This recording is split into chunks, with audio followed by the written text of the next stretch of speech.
Please open in your learning workbook to page 213 and read along as we learn together. Section 4.5, Exponential and Logarithmic Equations and Applications. There are three learning objectives. 1. Solve exponential equations. 2. Solve logarithmic equations. 3. Use exponential and logarithmic equations in applications. We begin with the first learning objective, solve exponential equations. An equation that contains a variable in an exponent is called an exponential equation. Exponential equations generally come in two types. The first one relies on a principle called the equivalence property of exponential expressions. Here's what it says. If b, x, and y are real numbers, with b greater than 0 and b not equal to 1, then b raised to the x power equals b raised to the y power implies that x equals y. This makes sense if you think about it. Imagine you had a balanced scale, and on the left side of the scale you put a b, and on the right side of the scale you also put a b. They're the same. That's why the scale is balanced. Now, imagine you raise the left side to the x power, and imagine you raise the right side to the y power. If the scale remains balanced, then that means that the power that you raised both sides to must have been the same. So, if b to the x equals b to the y, then that must mean that x and y are equal to each other. This equivalence property of exponential expressions allows us to solve exponential expressions that can be rewritten to be of the form b to the x equals b to the y. Once in that form, we can throw out the bases, set the exponents equal to each other, and solve. Okay, I mentioned that there are two types, so I'm going to give you a visual representation of the first type of problem that we are dealing with. We're going to call this type 1. So an exponential equation of type 1 can be written as two terms of the form base raised to exponent equals base raised to exponent, where the bases are both powers of the same value. Okay, we're going to look at an example now. Example 1, solving exponential equations using the equivalence property.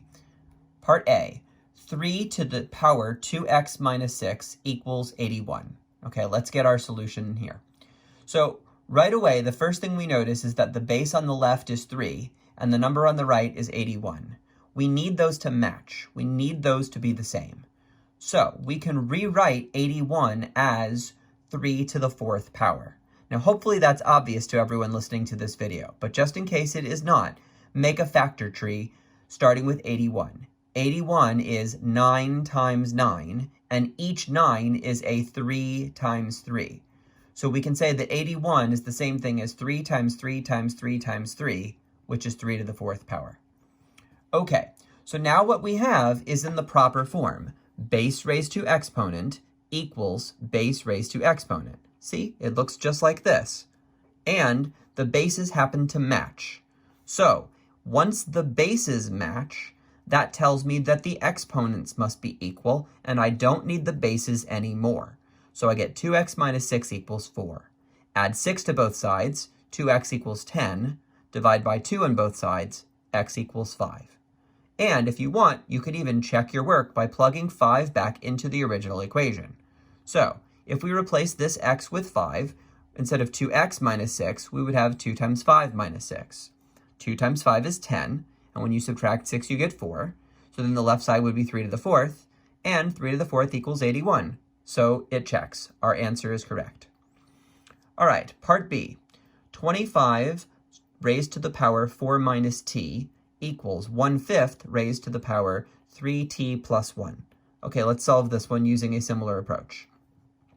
So the base on the left is 25. The base on the right is 1/5. Those are different. We need to make them the same. So here's one way we can do that. 25 is the same as 5 squared. So instead of 25 raised to the power 4 minus t, we can write 5 squared raised to the power 4 minus t. Similarly, on the right-hand side, 1/5 is the same thing as 5 to the negative 1 power. This is the familiar rule from intermediate algebra that we often use to get rid of negative exponents. When we do, it turns into a fraction. In this case, we're going in the reverse direction. We're starting with the fraction, and rewriting it with the negative exponent. So here's what we can conclude. 1/5 raised to the power 3t plus 1 must be the same as 5 to the negative 1 raised to the power 3t plus 1. Okay, now we apply the power property of exponents, which says b to the m, all raised to the n power, is the same thing as b raised to the power m times n. In other words, multiply the two exponents.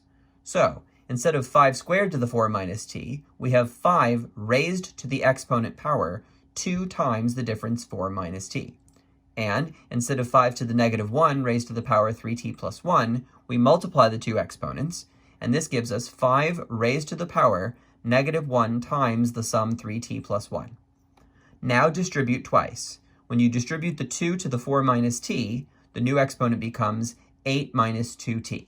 When you distribute the negative 1 to the 3t plus 1, the new exponent becomes negative 3t minus 1.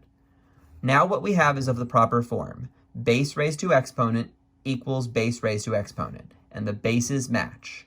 So, drop the bases and set the exponents equal. 8 minus 2t must equal negative 3t minus 1. And when you solve that linear equation in one variable, you get the solution t equals negative 9. Give it a try yourself.